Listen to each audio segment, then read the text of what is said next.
Lord Taran, it's over. The Makaioshin's plan has succeeded. Hey guys, it's Mr. 60 Anime here. Today, we'll be discussing Part 7 of the Dragon Ball Hakai Special Chapter. But before we dive in, if you're new to the channel, feel free to hit that subscribe button so you can stay updated on this kind of content. Thanks everyone! The previous part ended with a scene where we saw Demiurgus successfully escaping the Makai world. He managed to break free and is now roaming freely in the mortal realm. Demiurgus wasted no time and immediately sought out Gaza to put his evil plan into action. This development has now caused a serious problem for Universe 7. And this is where Part 7 of the Dragon Ball Hakai Special Chapter begins. Part 7 opens with a scene where Gaza is in complete shock over everything that has just happened. He confronts Demiurgus, saying, "Are you telling me you managed to break the barrier that separates our world? That's impossible. Even I, the god of creation and the second strongest being in this universe, can't destroy that barrier." In response, the Makaioshin smirks and says, "I am now stronger than you. I'm here to finish you off." At this point, we can clearly see Gaza is terrified. He's starting to believe that everything Demiurgus is saying is true because he can sense that Demiurgus's aura has completely changed. It's much more powerful now. Gaza thinks to himself, "I can't win against him in this state. I need to warn Lord Taran about this immediately." The Makaioshin then speaks, smirking as he says, "I bet you're thinking of running to Lord Taran, right? Am I correct? But if I were you, I wouldn't do that. You're well aware of our power, aren't you? We could easily obliterate a planet with just one attack." Gaza responds, looking tense. "What do you mean? I'm here, and Ro is here as well. If you try to destroy this planet, we can easily repair it." But the Makaioshin shakes his head and says, "Oh, I wasn't talking about this planet. I'm planning to pay a visit to my old planet and say hello to my former comrades." Gaza's eyes widen in shock. What? The scene then shifts to planet Haishin, the origin of all Kaios and Kaioshins. This is the planet that the Makaioshin is planning to destroy. Gaza, still in disbelief, asks, "Are you seriously planning to do that to your own kind?" The Makaioshin's expression hardens as he replies, "What do you think I am? I am the demon king of the Makaioshin realm. Being soft-hearted is not a quality you can associate with me. I feel nothing for my kind, even if they were the ones who gave me life. I can wipe them all out without a second thought."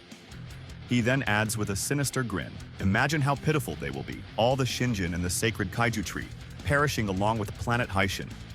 All those who are training to become the next generation of Kaios and Kaioshins will just disappear, and there will be no one to take their place. It's tragic, isn't it?" After hearing all of this, Gaza urgently turns to the young Kaioshin beside him and says, "You need to use instant teleportation and take Lord Taran to this planet. I'll try to buy us some time." But the young Kaioshin looks worried and replies, "I haven't mastered that technique yet." Before they can even make a move, the Makaioshin sneers and says, "Do you really think I'll just let you escape?" In an instant, the Makaioshin charges up a powerful attack aimed directly at the young Kaioshin, intending to strike him down. Gaza quickly deflects the Makaioshin's attack and urgently tells the young Kaioshin, "Hurry, use your instant teleportation and get to Lord Taran now." The young Kaioshin manages to use the technique, but instead of reaching Lord Taran, he ends up in a different location. Meanwhile, Gaza continues to battle the Makaioshin, exchanging powerful blows with him. However, despite his best efforts, Gaza is clearly struggling against the Makaioshin's relentless attacks. The Makaioshin unleashes a series of rapid strikes, each one landing heavily on Gaza. Despite the onslaught, Gaza manages to summon a sword, planning to use it to counterattack. But before he can strike, the Makaioshin fires a powerful mouth blast that hits Gaza directly. Despite the impact, Gaza quickly shakes off the attack and attempts to retaliate. The Makaioshin, however, rushes forward, creating a spear and aiming it directly at Gaza. Gaza manages to block the spear using his sword, narrowly avoiding a fatal blow. The Makaioshin then sneers and says, "So that's the famous Z sword, the one that's been protected by generations of Kaioshins. You're fast and skilled, Gaza, but it's not enough to defeat me. You're nothing but a plaything to me." Before Gaza can respond, the Makaioshin suddenly launches a powerful attack, sending Gaza flying backward. As Gaza struggles to regain his footing, the Makaioshin takes advantage of his vulnerable state and charges forward with his spear, preparing to deliver a devastating blow. Gaza quickly activates a barrier technique to defend himself from the Makaioshin spear strike. He then teleports to the Makayoshin's location, attempting a surprise attack with the Z-Sword. But the Makayoshin counters by using instant teleportation as well, easily evading Gaza's attack. Before Gaza can react, the Makayoshin appears behind him and strikes with a powerful claw swipe, landing a direct hit on Gaza's body, leaving him badly wounded. The Makayoshin speaks, saying, Gaza is only able to survive and escape because he doesn't care about this planet or the people living on it. Gaza responds firmly, I have lived a long time, and I will never allow the children to die or the future generations to become sacrifices because of my weakness.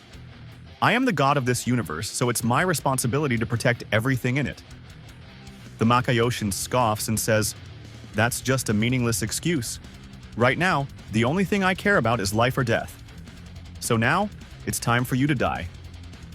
The scene then shifts to planet Taran, where Lord Taran is currently bathing. He speaks, Whis, do you feel that? Whis replies, It seems like the barrier that separates our world from the Makai world has been broken, and now demons are attacking our universe. Lord Taran immediately stands up and asks, How did this happen? As he speaks, the young Kaioshin suddenly arrives and urgently says, Lord Taran, please help. Gaza is currently under attack by the Makayoshin.